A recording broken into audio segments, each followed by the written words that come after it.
Good afternoon, Caroline. Thanks so much for doing this interview. No problem.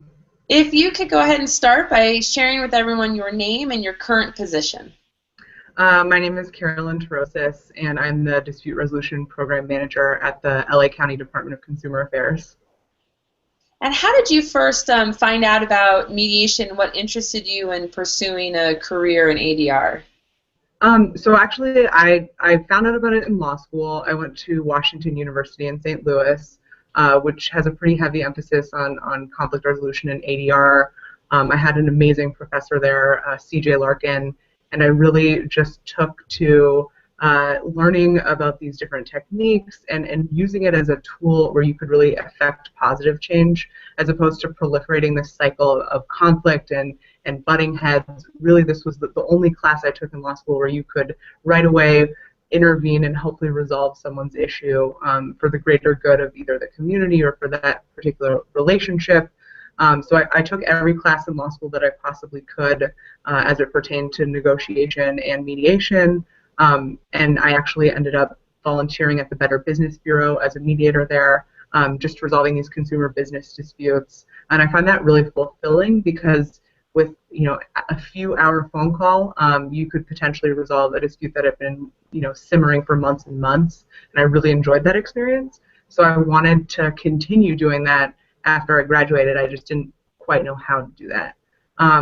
So after I graduated, I did a brief internship at U.S. Arbitration and Mediation, and that was based out of St. Louis. And that was a very different experience because it was completely private practice. These were high dollar value cases that were entrenched in litigation and that were seeking highly experienced neutrals, many of whom were retired judges or who were seasoned litigators to kind of come and resolve their dispute. I was there to assist the mediators to look up case law and then ultimately to write articles, but I did actually get to sit in on many, many mediations and kind of learn the tools of the trade from the private practice world. And I found that it was very, very different. Individuals were there really to evaluate the case, to bring their expertise as a judge or as someone who really knew what the court would decide in a given matter and be done with it. Walk away and you know that I'm there, I'm going to go home at the end of the day, and I'm hopefully not going to get too involved. And also people who were nearing the ends of their career and wanted to be able to do something productive with their time. It was a very, very positive learning experience, but it kind of propelled me to community mediation even more so because I really felt a different sense at the Better Business Bureau that I was really assisting someone on a personal level when I was resolving, even if they were smaller dollar value disputes. People were so grateful and so thankful. So I moved to Los Angeles. I'm originally from California, so I moved to Los Angeles after working at U.S. Arbitration and Mediation. But there's no real path. No one tells you what to do to become a mediator. You just kind of show up and you find those opportunities. They're few and far between, but I knew it's what I wanted to do. So while I was working in employment law, I found the opportunity to be a volunteer mediator at the LA County Department of Consumer Affairs. And wanting to broaden my skill set, I applied and I started working as a volunteer mediator.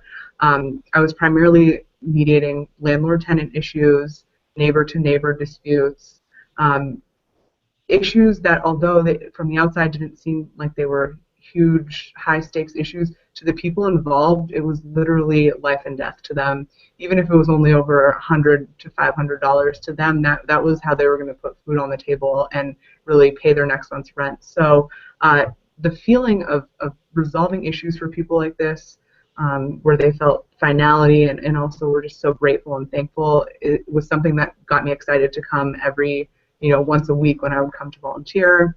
And then ultimately the opportunity presented itself to become the manager of the program. And thankfully I've worked with amazing bosses here at the department. They really encouraged me to come and apply, which I did, and now I've become the manager of the program, which is also interesting because we've been in a really big transition time. When I started, the program was only doing community mediations, and probably 3 to 4 months after I started, LA Superior Court closed their ADR shop. They just disbanded their panel. There was no longer mediation as offered through the court. and they asked a few of the community mediation providers to step in and assist in those court-ordered mediations. We became one of the 3 agencies who were awarded a contract to work with the court, which, just to give you a little bit of background, when I first came to the department, on a good year, the mediation program was resolving between 400 to 500 cases a year. This year, we're on track to resolve 3,200 cases. So the program has grown exponentially. We've been responsible for a much larger caseload, and actually this year we were awarded an even higher contract with the court to be the only provider of mediation services in the main courthouse Stanley Mosque. So it's really been a growing period for our program, and it's been very interesting to see the dichotomy between those court mediations and the community mediations. Although at the core, everyone really wants to walk away and know, I'm driving home today, my dispute is over, I've ended months or maybe years of this, and just feeling that resolution and finality is really rewarding for them. And for me as a mediator, obviously, anything that we can do to assist is always, rewarding and positive. Caroline, it's quite remarkable to see how far you have gone in such a short amount of time, and the amount of responsibility that you are already in charge of with your program. And I'm just wondering if you could talk about what that's like for you to have already reached this stage in your career so early after graduating law school. That's a great question. I always think that there's so much more to do. I don't ever think that I've reached some great stage. At the end of the day, I've always worked in government. I've always worked in public interest. I've always worked in the business of helping people, and that's what makes me excited to go to work every day and passionate. And I'm someone who, if they love their job, I'm going to devote as much time to it as needed, and I never think the work is done. So I wouldn't say I've reached any great stage, but in terms of the responsibility, I think it's always difficult as a woman, and also as someone who's younger, when you have these older attorneys who are working with you, whether they come from a mediation background or whether they are the opposing counsels in a mediation. I think you just have to work extra hard to earn that respect, so that someone knows that this is something that you love, that you're experienced in, that your guidance as a mediator is valued. But it's something that I really cherish. I love coming to work every day, and I wouldn't say that anything's difficult, because I think that if you love what you do, it's never hard. I don't know if that was the answer that you were looking for, but yeah, no, I think that's great. It reminds me of a quote that I heard when I was in law school from one of my favorite law professors. He said, "If you're not having fun, you're not doing it right. Follow your passions." Right. And I think that there's so much more room to grow. For example, our program is applying for a productivity investment fund grant to launch online dispute resolution, and that was the genesis of attending this conference at Stanford, where there's many people in the private sector discussing how we can use the internet to resolve these disputes, especially disputes that are cross-cultural or across different borders. How do we bring people together on a global perspective, and also how do we increase access to services for people who might not necessarily be able to drive to one of our office locations. We want to be able to serve the greatest number of people possible. So I think that our work is never done. We would love to be able to launch this online dispute platform where we would be able to mediate either via chat or via video conference as well. So we're exploring those avenues, and I think there's always room for growth and increased challenges and responsibilities. That's really cool. Mm-hmm. So when you think back to being in law school and working with C.J. Larkin and deciding that this is really what you wanted to pursue, what type of advice did you get? Well, first of all, Professor Larkin is unique and amazing, and I think she was always pretty supportive.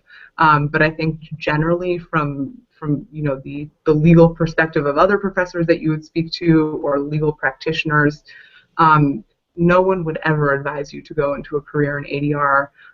It's common that you go and litigate for 20, 30 years, and then you pursue that as your second or your third career. I don't think anyone was particularly encouraging in pursuing mediation as a career, and certainly there were no job opportunities advertised. That was something that you would have to go out and seek yourself and kind of make that your own path. And I think, of course, when there's a will, there's a way. You can always look for opportunities if you're interested in something, but it's not anything that someone was going to hand to you. I think that you have to pursue your passion wholeheartedly, but I would not say that it was highly encouraged to pursue a career in ADR. In fact, people would kind of question why you would do that and say that there really weren't any opportunities. And if you were to talk to a law student who was considering to similarly go into ADR right out of law school, what advice would you give them? I think that honestly, there's going to be a lot of times, at least for me, there were a lot of times of self-doubt. I think that you should never doubt yourself. If it's what you're passionate about, that you're going to find a way to be able to do it. It's really easy, especially when you're comparing yourself to your peers in the competitive environment of law school, to be hung up on, I need to get that big firm job. That's the only thing for me. There's only one track and one reason why I went here. And I think that celebrate your interests and your passions, and not give up, and try very hard not to doubt yourself, because there are going to be setbacks. I think that particularly in going into ADR, it's not a clear or easy path, but there is a path. And I would just advise someone to stick with it if it's what they want to do, even if it means volunteering or starting at the bottom and observing other seasoned individuals. You're going to only stand to grow from that. Right on. Well, I think that's a wonderful message for us to end the interview. I want to say thank you so much for taking the time to talk with us. No problem. Absolutely. I'm very, very passionate about this and love it. And I think that that's kind of the hallmark of everyone that does community mediation. So it's not at all a problem. Thank you so much, Carolyn. Talk to you soon. Thanks so much. Bye.